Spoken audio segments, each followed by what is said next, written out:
नमस्कार साथियों। आज जो मैं यह वीडियो अपलोड कर रहा हूँ उसके पीछे एक मेरा सुझाव है कि सुझाव देना कोई भी व्यक्ति दे सकता है, चाहे वो कम पढ़ा लिखा हो, अनपढ़ हो, निरक्षर हो या बहुत बड़ा विद्वान हो, कोई बात नहीं है। सुझाव किसी को भी दिया जा सकता है। हो सकता है कि उनको मानने वाले को अच्छा लगे ना लगे, यह बात की बात है। किंतु आज जो मैं वीडियो बना रहा हूँ वह सुझाव मैं सुप्रीम कोर्ट को देना चाहता हूँ कि आखिर क्या कारण है कि मतलब पूरे भारत में सुप्रीम कोर्ट की साख गिर रही है, तो इसे संभालना इन्हीं के लोगों के बस की बात है। ये लोग अगर अपने विभाग के क्रियाकलापों से, अपने व्यवहारों से संविधान के अनुसार अगर वो निर्णय देते हैं तो ठीक है, कोई बात नहीं है। लेकिन यदि हम आज इसको,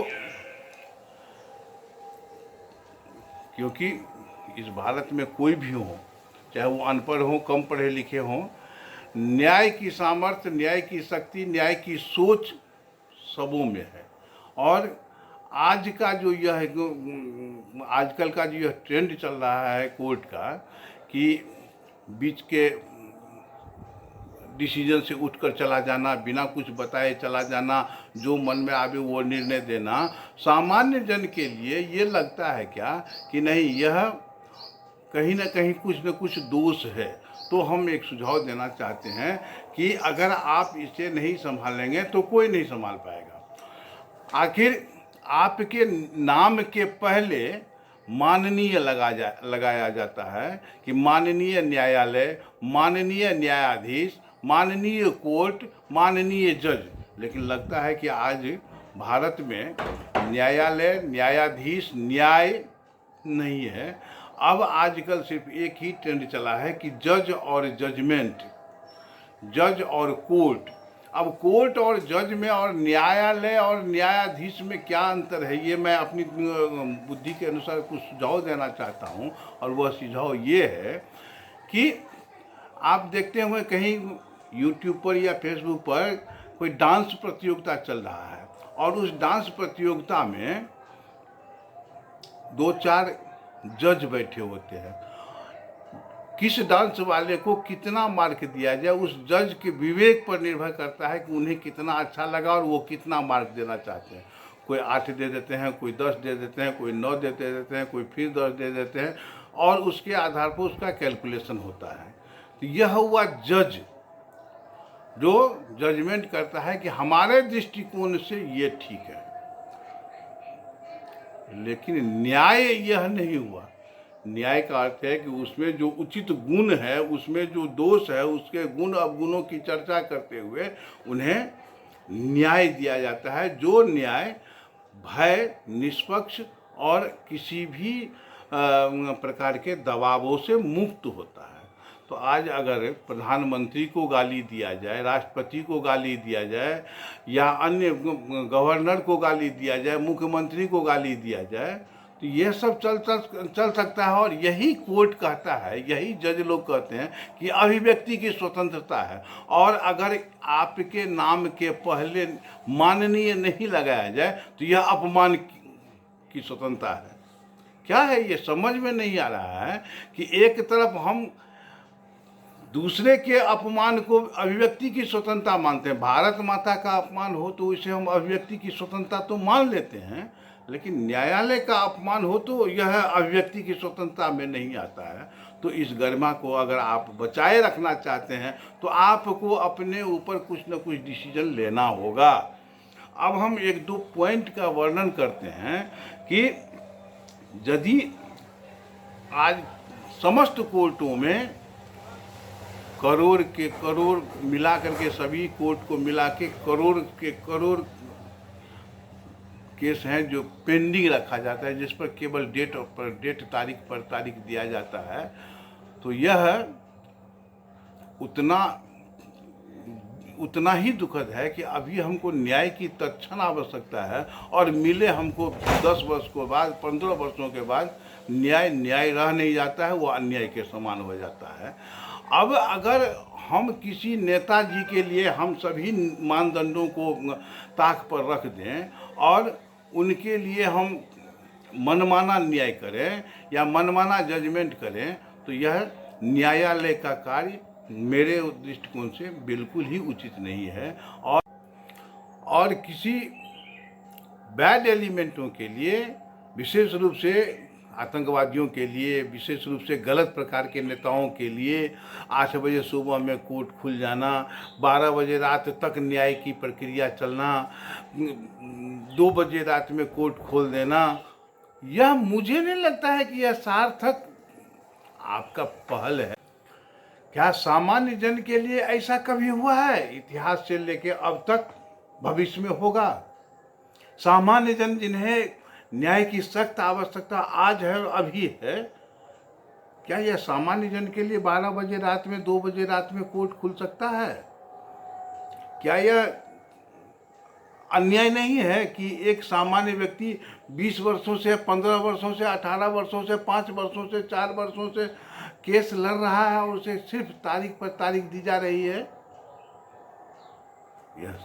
यह भी तो सोचिए कि आखिर क्या हो रहा है। यह और जन सामान्य अब यह समझने के लिए बाध्य हो गया, क्योंकि उनके पास भी विवेक है।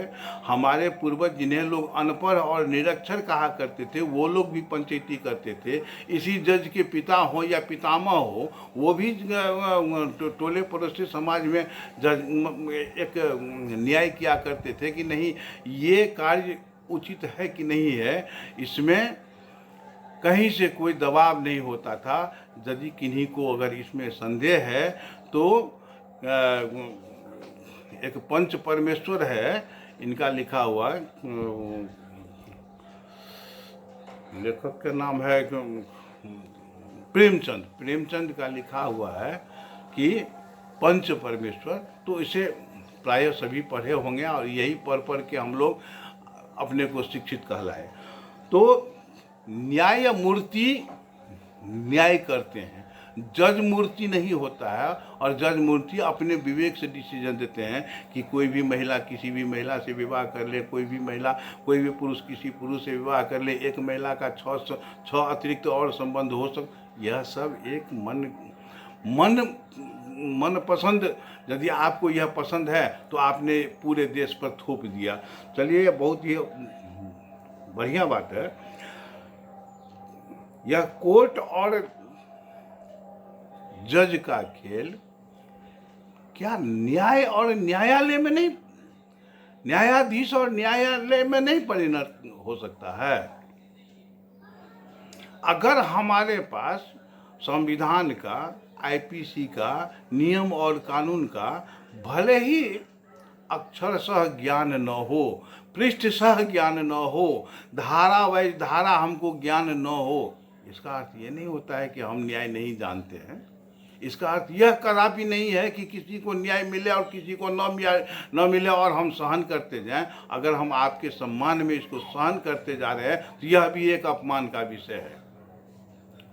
आज नेताजी 3 दिन में छूट जाते हैं या 5 दिन में छूट जाते हैं, क्योंकि वो जो पेरोल पर गया आज तक नेताजी, इसका कोई हमको उदाहरण बता सकते हैं कि वो फिर वापस आया हो जेल में? चाहे सुब्रत राय हो, सुब्रत राय को पेरोल मिला, फिर वह जेल गया। और बहुत सारे नेता हैं, मैं किन्हीं का नाम नहीं लेना चाहता, किंतु एक बात आपको देखना होगा कि क्या कारण है कि इसको पेरोल पर छोड़ा जाता है फिर वापस नहीं आता है। यही एक सामान्य व्यक्ति के साथ आप कर सकते हैं? नहीं कर सकते हैं। उसे अगर पिताजी मरा हुआ होता है तो उसे भी पेरोल पर जाना शायद कठिन है। कितने को तो बेटी पुत्री का विवाह हुआ, पुत्र का विवाह हुआ, पिता माता के क्रियाकर्मों में, अंत्येष्टि में या फिर उनके श्राद्ध कर्मों में, वार्षिक कर्मों में उसे बेल नहीं मिला। लेकिन जिस पर आरोप दर आरोप आरोपित है, जिसके लिए ईडी ने इतने साक्ष्य दिए, आखिर क्या कारण है कि उन्हें बेल मिल गया? और को क्यों नहीं मिला? सबको क्यों नहीं मिला? क्या कारण है?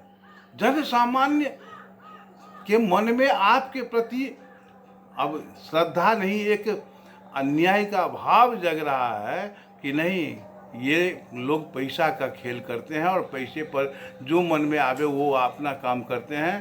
पैसा रहे तो न्यायालय जाइए, नहीं पैसा रहे तो सहन करके बर्दाश्त कर लीजिए, बात को यहीं दबा दीजिए। नहीं तो मैं एक उदाहरण देना चाहता हूँ कि एक वृद्ध व्यक्ति को न्यायालय ने छोड़ दिया कि भाई आप निर्दोष हैं, तो फिर उसने आशीर्वाद दिया जज को कि आप दरोगा हो जाइए। तो दरोगा हो जाइए में अगर हमको, तो एक वकील ने कहा कि रे भैया ये तो जज महोदय हैं, ये तो दरोगा से बहुत ऊपर है। हम दरोगा को सबसे ऊपर मानते हैं, क्योंकि उन्होंने कहा था क्या कि तुम 500 रुपया खर्चा करो, हम तुरंत मामला का निपटारा कर देते हैं। और 500 रुपया हमने नहीं दिया तो अब तक हमारा 25,000 रुपया से अधिक खर्चा भी हो चुका है और 7 साल हमको जेल में रहना पड़ा, और तब हम जाके निर्दोष साबित हुए। हम कैसे समझेंगे कि जज महोदय बहुत बड़े हैं? ऐसा मैं, ये एक हो सकता है कि काल्पनिक उदाहरण हो, लेकिन वास्तविक उदाहरण है कि एक मसाला व्यापारी को इसलिए जेल में 38 वर्षों तक केस चला, जिसमें वो 2 बार जेल गया और 2 बार जेल से वापस आया, और फिर बाद में कोर्ट कहता है क्या कि नहीं आप निर्दोष हैं, तो फिर उसके 38 वर्ष और उस पर व्यय होने वाले पैसे का देनदार कौन? क्यों? क्योंकि मसाला उद्योग के पास, मसाला विक्रेता के पास मार्केटिंग अफसर गया था और उसका नमूना लेकर के शिकायत किया था कि इसमें 2 नंबर मिला हुआ है, और इसका केस हुआ। लेकिन आज तक वह जो केस करता था मार्केटिंग अफसर, न तो पकड़ा गया न कोई बात हुई, वो क्षमा मांग लिया, सब ठीक हो गया। हम आखिर कितने दिनों तक यह झेलते रहेंगे?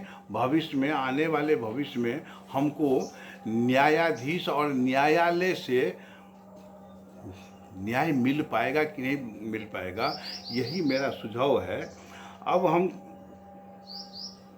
एक बात आपको ये कहना चाहेंगे कि इस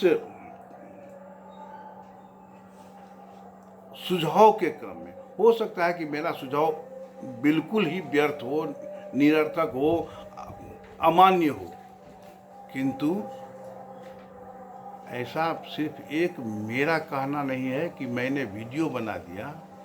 ऐसे भी लोग हैं जो वीडियो तो नहीं बनाते, किंतु आपको बहुत बढ़िया दृष्टि से नहीं देखते। बहुत बहुत धन्यवाद। मानना न मानना आपके ऊपर निर्भर करता है। यह मैं पूरे देश को समर्पित करता हूँ वीडियो। जय हिंद, जय भारत, वंदे मातरम।